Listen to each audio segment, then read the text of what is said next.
अस्सलाम वालेकुम स्टूडेंट्स, मैं हूं आपका फ़िज़िक्स टीचर मुस्तजाब हैदर। हम लोग फर्स्ट ईयर फ़िज़िक्स का चैप्टर नंबर 7 डिस्कस कर रहे हैं और इस चैप्टर नंबर 7 में हम लोगों ने देखा कि सिंपल हार्मोनिक मोशन को यूनिफॉर्म सर्कुलर मोशन के साथ रिलेट किया जा सकता है और फिर इसके रिलेशन से हम डिफरेंट टर्मिनोलॉजीज़ और डिफरेंट क्वांटिटीज़ जो हैं उनको डिस्कस भी करते हैं, डिस्क्राइब भी करते हैं, उनके रिलेशंस भी ड्राइव करते हैं। और इसी तरह से आज भी हम अपने इस सिलसिले को कंटिन्यू करेंगे और एक्सेलरेशन को देखेंगे कि किस तरह से हम लोग यूनिफॉर्म सर्कुलर मोशन और सिंपल हार्मोनिक मोशन को रिलेट करके एक्सेलरेशन को कैलकुलेट कर सकते हैं और इसे डिस्कस कर सकते हैं। तो चलें स्टूडेंट्स, चलते हैं अपने लाइट बोर्ड की तरफ और अपने लेक्चर का आगाज़ करते हैं। तो स्टूडेंट्स, हम लोग पढ़ रहे हैं simple harmonic motion and uniform circular motion. हमने सिंपल हार्मोनिक मोशन को यूनिफॉर्म सर्कुलर मोशन के साथ रिलेट किया और फिर इस रिलेशन से ये रिज़ल्ट निकाला कि जब भी कोई object simple harmonic motion execute कर रहा हो या यूनिफॉर्म सर्कुलर मोशन कर रहा हो तो हम इनको रिलेट करके कुछ टर्मिनोलॉजीज़ हैं जिनको बड़ी आसानी से कैलकुलेट कर सकते हैं। हम लोगों ने डिस्प्लेसमेंट को कैलकुलेट करके देखा, हम लोगों ने इंस्टेंटेनियस वेलोसिटी को भी कैलकुलेट करके देखा। अब हम लोग ये देखेंगे कि हम लोग किस तरह से एक्सेलरेशन को भी कैलकुलेट कर सकते हैं। तो वही एग्जाम्पल यहाँ पे आपके सामने मौजूद है कि अगर आपके पास एक vertically suspended mass spring system हो, जैसे कि यहाँ पे नज़र आ रहा है, आपने एक स्प्रिंग के साथ मैस को अटैच किया हुआ है, आप इसको वर्टिकल डायरेक्शन में पुल करते हैं और इसके साथ लगा हुआ पॉइंटर इसके साथ ही नीचे की तरफ आता है और इस पॉइंट सी तक पहुँच जाता है। हम इसको रिलीज़ करते हैं तो ये अपवर्ड डायरेक्शन में मूव करना शुरू करता है। किस वजह से? रिस्टोरिंग फोर्स की वजह से, जो इसे ऊपर की तरफ लेके जाती है। ये मेन पोजीशन जो ए है वहाँ पे रुकता नहीं है क्योंकि इसका इनर्शिया इसको फर्दर अपवर्ड डायरेक्शन में मूव करा देता है और ये मूव करते बी तक पहुँच जाता है और फिर वहाँ से वापस नीचे की तरफ आता है रिस्टोरिंग फोर्स की वजह से और फिर इनर्शिया इसे सी तक ले जाता है और ये फिर बी और सी के दरमियान में ऑसिलेट करता रहता है इन दो फोर्सेस की वजह से, जिसमें एक तो फोर्स है जिसे हम लोग रिस्टोरिंग फोर्स कहते हैं और दूसरा इनर्शिया है जो एनर्जी इम्पार्ट करता है जिसकी वजह से ये ऑसिलेशन पॉसिबल होती है। और फिर हमने देखा कि इसी तरह से अगर आपके पास एक ऑब्जेक्ट हो जिसे सर्कुलर पाथ में हम लोग मूव करवाएं, जैसे कि हमने यहाँ पे एक पॉइंट पी लिया और इसको इस सर्कुलर पाथ में मूव करवाना शुरू कर दिया, तो हम लोगों ने ये देखा कि जब ये पॉइंट पी इस सर्कुलर पाथ में मूव करता है तो इसका प्रोजेक्शन एन ये ऑसिलेट करता है डी और ई के दरमियान में। और अगर हम लोग इस ऑसिलेट करते हुए वर्टिकल मैस स्प्रिंग सिस्टम और इस रोटेट करते हुए पॉइंट पी, इन दोनों के टाइम पीरियड को बराबर कर दें और जो ये सर्कुलर पाथ का रेडियस है इसको इस सस्पेंडेड मैस स्प्रिंग सिस्टम के एम्पलीट्यूड के बराबर कर दें, तो हमने देखा था कि ये जो एन है जो कि प्रोजेक्शन है हमारे पॉइंट पी का, ये रिप्रेजेंट कर रहा होता है, रेप्लिकेट कर रहा होता है ऑसिलेशन को जो हमारा मैस स्प्रिंग सिस्टम ऑसिलेट कर रहा है। तो फिर हमने इस मैस स्प्रिंग सिस्टम की ऑसिलेशन से रिलेटेड कोई भी चीज़ अगर कैलकुलेट करनी हो तो हम उसको इनडायरेक्टली इस तरह से कैलकुलेट कर सकते हैं कि हम इस प्रोजेक्शन एन के लिए उसी क्वांटिटी को कैलकुलेट कर लें। यानी अगर हम ये चाहते हैं कि हमारा ये जो vertically suspended mass spring system है हम इसके एक्सेलरेशन को कैलकुलेट करें, तो इसका एक्सेलरेशन एग्जैक्टली उतना ही होगा जितना एक्सेलरेशन हमारे इस ऑसिलेट करते हुए प्रोजेक्शन का होगा। तो फिर हम अगर एक्सेलरेशन कैलकुलेट करना चाहते हैं तो हम इस प्रोजेक्शन का ही एक्सेलरेशन कैलकुलेट करेंगे, वो रिप्रेजेंट करेगा हमारे ऑसिलेट करते हुए मैस के एक्सेलरेशन को। तो इस एक्सेलरेशन को कैलकुलेट करने के लिए हम इस फिगर को एक दफ़ा फिर अलग से ड्रॉ करते हैं। अगर हमारे पास पेपर में भी ये क्वेश्चन आता है तो इसी तरह से हम इस फिगर को अलग से ड्रॉ करेंगे और उस पे सॉल्व करेंगे। अब ये वही फिगर है जो वहाँ पे बनी हुई थी, हम इसमें वही पॉइंट्स दोबारा से लिख देते हैं। ये हमारे पास ई है और इस पॉइंट को हम लोगों ने डी का नाम दिया हुआ है। ये सेंट्रल पॉइंट हमारे पास ओ है और इसे हम लोगों ने ओ वन का नाम दिया हुआ है। और इस वक्त हमें एक डिस्प्लेसमेंट नज़र आ रहा है कि हमारा जो पार्टिकल था वो जो पॉइंट था वो O1 से इस जगह पे आ चुका है। तो इस जगह के लिहाज से अगर हम उसके प्रोजेक्शन की बात करें तो वो प्रोजेक्शन n इस पॉइंट पे मौजूद होगा। और अगर हम इसकी डिस्प्लेसमेंट देखना चाहते हैं तो हमें पता है O से लेके n तक इसकी डिस्प्लेसमेंट होगी, जिसे हम लोग x के साथ रिप्रेजेंट करते हैं। और फिर O से लेके P तक ये जो हमें नज़र आ रहा है ये इसका रेडियस है, और रेडियस हम लोगों ने कंसीडर किया हुआ है वो x नॉट के बराबर है। तो O से लेके P तक x नॉट के बराबर है। अब जो चीज़ हम लोग कैलकुलेट करने जा रहे हैं वो है एक्सेलरेशन। और एक्सेलरेशन हमने किसकी कैलकुलेट करनी है? इस प्रोजेक्शन n की, जो कि हमें अल्टीमेटली एक्सेलरेशन बता देगी हमारे मास की, जो कि ऑसिलेट कर है। अब अगर हम सबसे पहले बात करें इस पॉइंट P की एक्सेलरेशन की, हम लोगों को पता है कि जब भी कोई ऑब्जेक्ट सर्कुलर पाथ में मूव करता है तो उसका एक एक्सेलरेशन होता है जिसे हम सेंट्रीपिटल एक्सेलरेशन का नाम देते हैं। और हमारी फर्स्ट ईयर फिजिक्स के चैप्टर नंबर 5 में वो एक्सेलरेशन हम लोगों ने कैलकुलेट भी की थी, उसका फॉर्मूला भी ड्राइव किया था। फॉर्मूला मैं यहाँ पे आपके सामने लिखता हूँ। हमने पढ़ा था कि सेंट्रीपिटल एक्सेलरेशन को AC के साथ रिप्रेजेंट करते हैं, और वो इक्वल होता है v square divided by r। इसमें जो v है ये हमारे पास उसकी स्पीड होती थी, जिस यूनिफॉर्म स्पीड से वो मूव कर रहा होता था, और जो आर है हमारे पास ये उसके सर्कुलर पाथ का रेडियस होता था। और हम लोगों ने एक रिलेशन और भी सीखा था उसी चैप्टर में, कि अगर आप लीनियर और एंगुलर वेलोसिटीज़ को एक दूसरे के साथ रिलेट करें या उनकी मैग्नीट्यूड्स यानी स्पीड्स को रिलेट करें, तो आपने पढ़ा था कि v is equal to r into omega के बराबर होता है। अगर यहाँ पे आप देखें तो v, अगर हम इस जगह पे एक्सेलरेशन में लिखे हुए v के साथ रिप्लेस कर दें, इसकी वैल्यू को वहाँ पे सब्स्टिट्यूट कर दें, तो हमारे पास जो एक्सेलरेशन आएगा, मैं उसे सिर्फ एक्सेलरेशन लिख रहा हूँ, सेंट्रीपिटल एक्सेलरेशन नहीं लिख रहा, बात एक ही है। तो अगर v की जगह उसकी वैल्यू सब्स्टिट्यूट करें तो r ओमेगा और इसका स्क्वायर और डिवाइडेड बाय r आ जाएगा हमारे पास।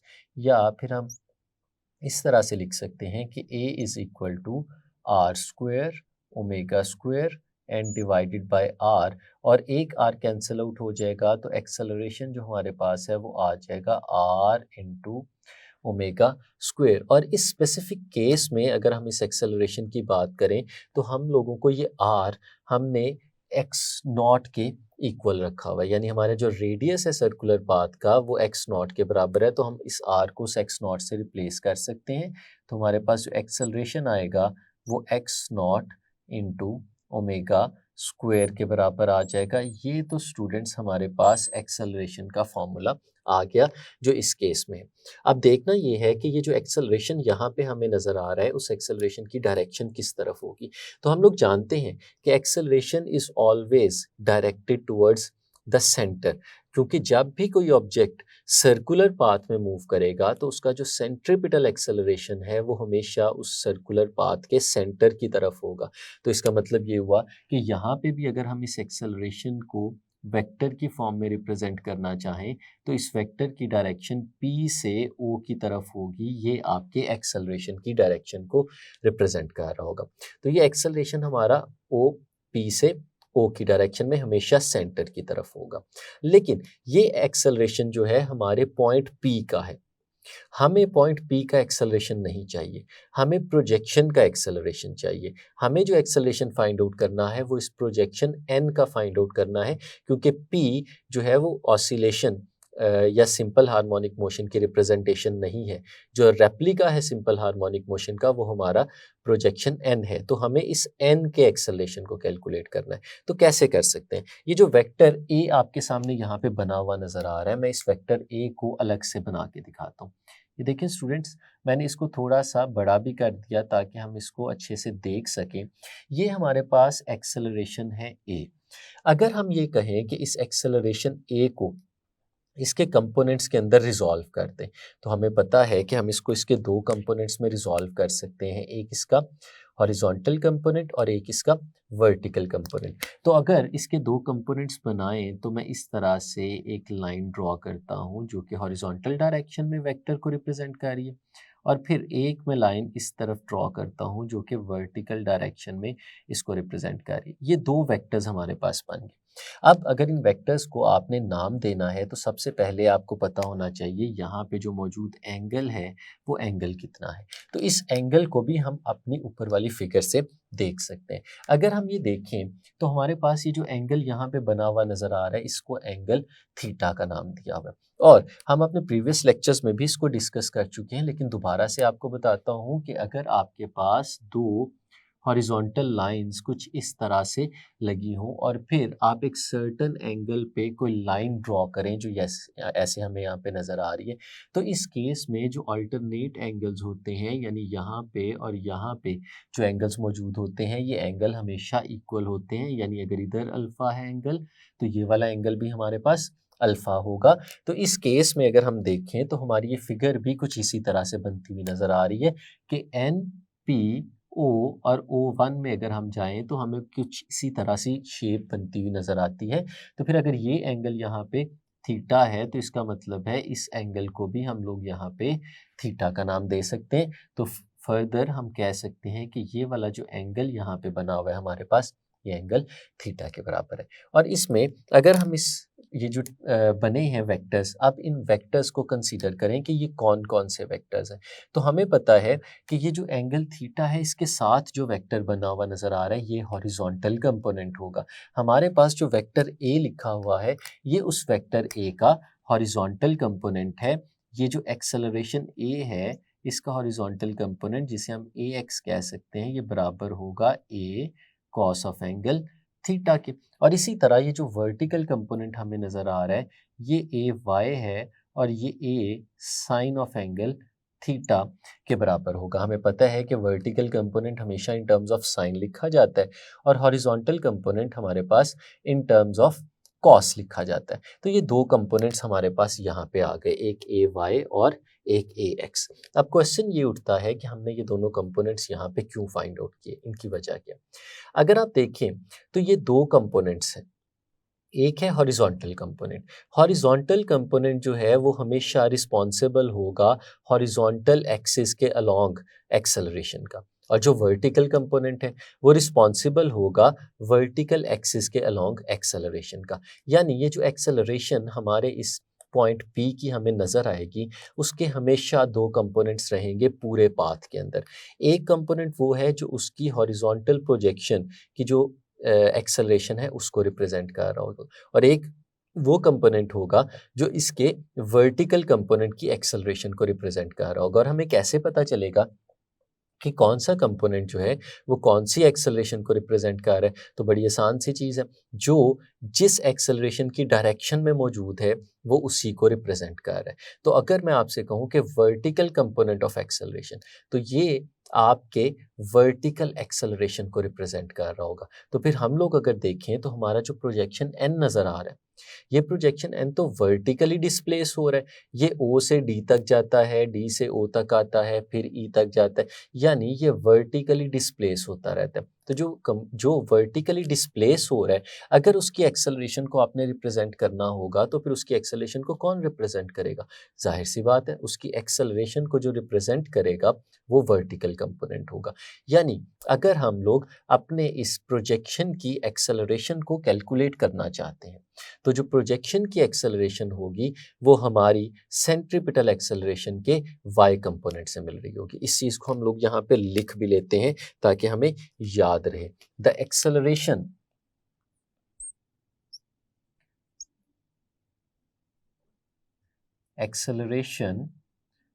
ऑफ n, ये जो हमारा प्रोजेक्शन है इसकी जो एक्सेलरेशन है वो किसके इक्वल होगी। The acceleration of n is given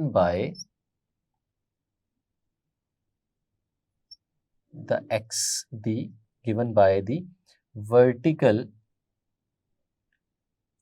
component of centripetal acceleration।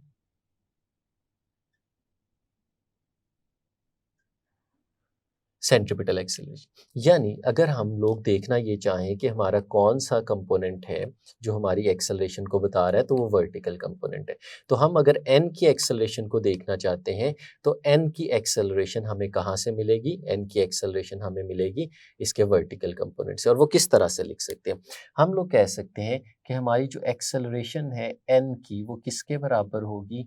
वो बराबर होगी a y के, और a y किसके बराबर है? ए साइन ऑफ एंगल थीटा, ये इसके इक्वल आ जाता है। तो फिर हम लोग इसको ऐसे लिख सकते हैं कि हमारे इस प्रोजेक्शन की जो एक्सेलरेशन है वो ए साइन ऑफ एंगल थीटा के इक्वल है। अब इसको अगर हम लोग नाम दे देते हैं यहाँ पे इक्वेशन नंबर 1 का, तो इस इक्वेशन नंबर 1 को देखें और हम अगर इस एक्सेलरेशन की वैल्यू फाइंड आउट करना चाहें तो हम देखते हैं कि हमें दो चीज़ों की वैल्यू पता होनी चाहिए।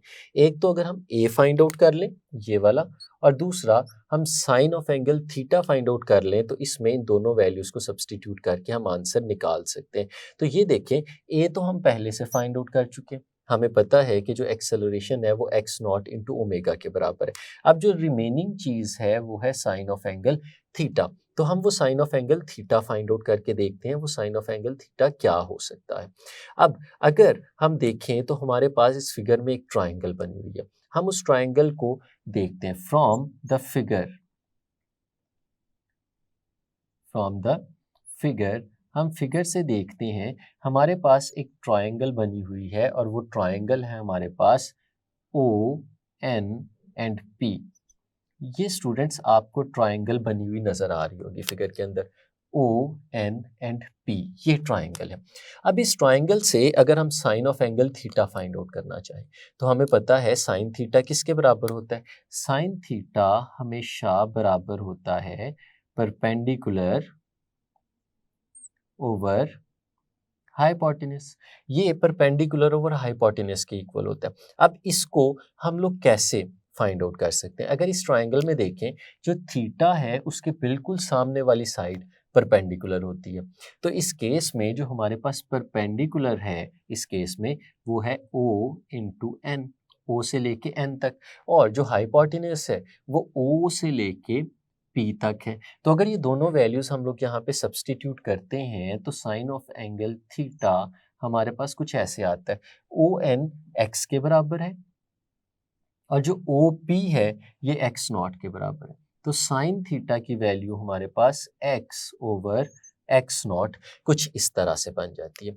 तो इस वैल्यू को अगर हम अपनी इक्वेशन नंबर 1 के अंदर सब्सटीट्यूट कर दें तो हमारे पास जो एक्सेलरेशन है इस प्रोजेक्शन n का वो किसके इक्वल आएगा? ए की वैल्यू है हमारे पास x naught into omega square और साथ में साइन थीटा जिसकी वैल्यू है एक्स ओवर एक्स नॉट। तो स्टूडेंट्स हम देखते हैं कि यहाँ पे एक्स नॉट और एक्स नॉट एक न्यूमरेटर में है और एक डिनोमिनेटर में है, हम इन्हें कैंसिल आउट कर सकते हैं। तो जो रिमेनिंग चीज़ हमारे पास बचेगी वो एक्सेलरेशन ऑफ द प्रोजेक्शन वो इक्वल होगी ओमेगा स्क्वायर इंटू एक्स। ये स्टूडेंट्स हमारे पास एक्सेलरेशन का एक बेसिक एक्सप्रेशन आ गया।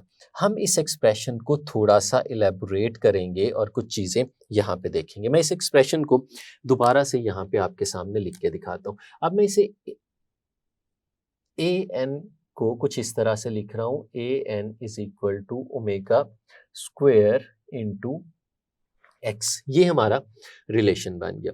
अब इस रिलेशन को इस वक्त हमने मैग्नीट्यूड की फॉर्म में लिखा हुआ है। अगर इसे वेक्टोरियल फॉर्म में लिखें तो हम इसे कुछ इस तरह से लिख सकते हैं कि ए एन जो कि हमारे पास एक्सेलरेशन है वो किसके इक्वल है? ओमेगा स्क्वायर, और साथ में ये जो एक्स है ये डिस्प्लेसमेंट है, और इसकी जो वेक्टोरियल फॉर्म है वो मैंने इस तरह से लिख दी। तो स्टूडेंट्स आपको ये समझ में आ रहा होगा कि ये माइनस का साइन हमने क्यों लगाया है। हमने चैप्टर नंबर 2 और पीछे वाले सारे चैप्टर्स में जब भी हम लोग वेक्टर्स को देखते थे और ये देखते थे कि अगर दो वेक्टर्स ऑपोजिट डायरेक्शन में है तो उन दोनों को एक दूसरे से अलग करने के लिए, उनकी डायरेक्शन को एक दूसरे से अलग करने के लिए साथ में हम नेगेटिव का साइन लगा देते थे। अब अगर हम यहाँ पे बात करें कि डिस्प्लेसमेंट और एक्सेलरेशन में क्या रिलेशन है, अगर आप प्रोजेक्शन की एक्सेलरेशन की बात करें तो हमने देखा कि यहाँ पे जो कंपोनेंट है, जब हमारा पॉइंट P इस जगह पे मौजूद था तो इस वक्त हमारे पास जो एक्सेलरेशन का कंपोनेंट जो कि प्रोजेक्शन की एक्सेलरेशन को रिप्रेजेंट कर रहा था वो डाउनवर्ड्स था, और हमें पता है कि डिस्प्लेसमेंट हमेशा अपवर्ड होती है। अगर हम इस एक्स की डायरेक्शन की बात करें तो एक्स मेन पोजीशन से लेके अपवर्ड डायरेक्शन में होगा, और एट द सेम टाइम जो हमारी एक्सेलरेशन है उसकी डायरेक्शन डाउनवर्ड्स है। तो अगर हमारे पास इन दोनों को वेक्टोरियल फॉर्म में लिखा जाए तो हमें नज़र आ रहा है डिस्प्लेसमेंट अपवर्ड डायरेक्शन में है और एक्सेलरेशन डाउनवर्ड्स डायरेक्शन में। तो यहाँ पे जब हम वेक्टोरियल फॉर्म में लिखते हैं तो इसमें साथ नेगेटिव का साइन इसीलिए लगाते हैं कि ये आपको बताता है कि ये दोनों चीज़ें आपस में ऑपोजिट डायरेक्शन में है। और ये रिलेशन बहुत इंपॉर्टेंट रिलेशन है। अगर आप इसको देखें तो हम इसमें जो ओमेगा स्क्वायर लिखा हुआ है ये एक कांस्टेंट है। हमने कहा था कि एक यूनिफॉर्म सर्कुलर वेलोसिटी के साथ मूव कर रहा है तो उसमें ओमेगा स्क्वायर की वैल्यू कांस्टेंट रहेगी। अगर ओमेगा स्क्वायर कांस्टेंट होगा और इक्वल का साइन हम इन दोनों को ख़त्म करते हैं तो हम लोग कह सकते हैं कि acceleration is directly proportional to minus x. तो स्टूडेंट्स ये तो बहुत ही इम्पोर्टेंट और बहुत इंटरेस्टिंग ये एक्सप्रेशन हमारे पास बन गया।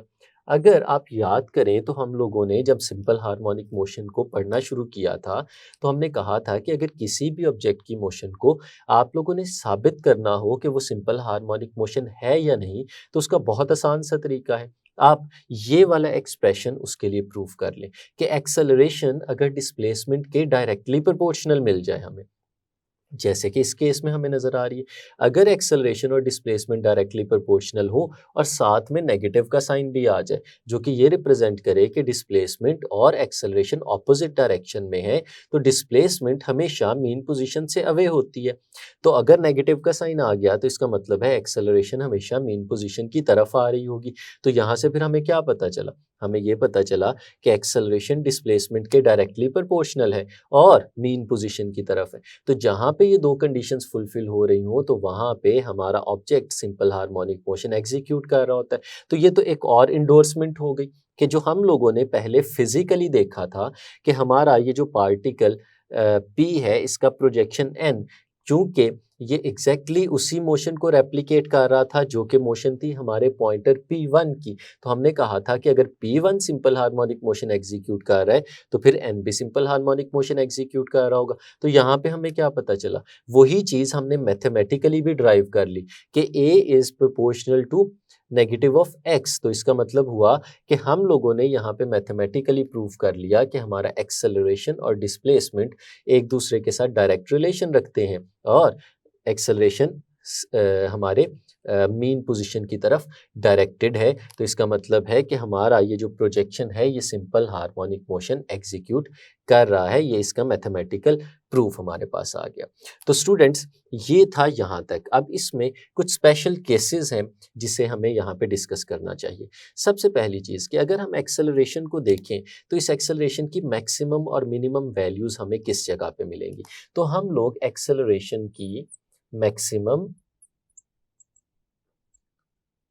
और मिनिमम वैल्यूज़ को देखेंगे और ये वैल्यूज़ हमें ये एक्सप्रेशन ही बताएगा। अगर आप ये देखें तो हमारे पास ये डिस्प्लेसमेंट और एक्सेलरेशन के दरमियान डायरेक्ट रिलेशन है। तो डायरेक्ट रिलेशन का मतलब है कि कोई एक चीज़ बढ़ रही होगी तो दूसरी भी साथ में बढ़ती जाएगी। तो हम लोग क्या कह सकते हैं कि जब डिस्प्लेसमेंट मिनिमम होगा तो एक्सेलरेशन मिनिमम हो जाएगा, और जब डिस्प्लेसमेंट मैक्सिमम होगा तो एक्सेलरेशन भी मैक्सिमम हो जाएगा। तो डिस्प्लेसमेंट मिनिमम कहाँ पे होता है? मेन पोजीशन पे। तो इसका मतलब है हमारा एक्सेलरेशन भी मिनिमम कहाँ पे होगा? At mean position. जब हमारा ऑब्जेक्ट मेन पोजीशन पे आ चुका होगा तो उस वक्त उसका एक्सेलरेशन मिनिमम होगा। और मैक्सिमम कब होगा? Eight extreme position. जब हमारा ऑब्जेक्ट एक्सट्रीम पोजीशन पे होगा तो उस वक्त उसका एक्सेलरेशन मैक्सिमम होगा। तो इस तरह से स्टूडेंट्स हम इस रिलेशन से ये बता सकते हैं कि कहाँ पे एक्सेलरेशन मिनिमम है और कहाँ पे एक्सेलरेशन मैक्सिमम है। और एक और क्वेश्चन भी है जो यहाँ पे आता है और जिसको आपको जहन में रखना चाहिए। क्या सिंपल हार्मोनिक मोशन एग्जीक्यूट करते हुए ऑब्जेक्ट का acceleration through out the path किसी भी जगह पे ज़ीरो हो सकता है? तो इसका आंसर है स्टूडेंट्स बिल्कुल ज़ीरो हो सकता है, क्योंकि एक्सेलरेशन और डिस्प्लेसमेंट एक दूसरे के साथ रिलेटेड है और डायरेक्टली रिलेटेड है। अगर आप इस इक्वेशन में जो हमारे पास यहाँ पे बेसिक इक्वेशन बन रही है, इसे मैं इक्वेशन नंबर ए कह देता हूँ। अगर इस इक्वेशन ए को देखें तो क्या अगर मैं x की वैल्यू 0 सब्स्टिट्यूट कर देता हूँ तो हमारा एक्सेलरेशन भी 0 हो जाता है। तो बिल्कुल इसका मतलब ये हुआ कि जहाँ पे हमारा डिस्प्लेसमेंट 0 है तो स्टूडेंट्स उस जगह पे हमारा एक्सेलरेशन भी क्या हो जाएगा, 0। यानी हमारा एक्सेलरेशन मेन पोजीशन पे जिसको हमने मिनिमम वैल्यू दी है, ये मिनिमम वैल्यू असल में 0 होती है। तो स्टूडेंट्स ये था हमारा आज का लेक्चर जिसमें हम लोगों ने देखा कि किस तरह से सिंपल हार्मोनिक मोशन को यूनिफॉर्म सर्कुलर मोशन के साथ रिलेट किया हम लोगों ने, और ये प्रूव किया कि हमारा अगर कोई ऑब्जेक्ट सर्कुलर मोशन कर रहा हो तो उसका जो प्रोजेक्शन होता है वो ऑसिलेट कर रहा होता है और उसकी जो मोशन है वो सिंपल हार्मोनिक मोशन होती है। उम्मीद है आपको इसको अच्छी तरह से समझने में मदद मिली होगी। नेक्स्ट लेक्चर तक के लिए इजाज़त दीजिए। अल्लाह हाफ़िज़।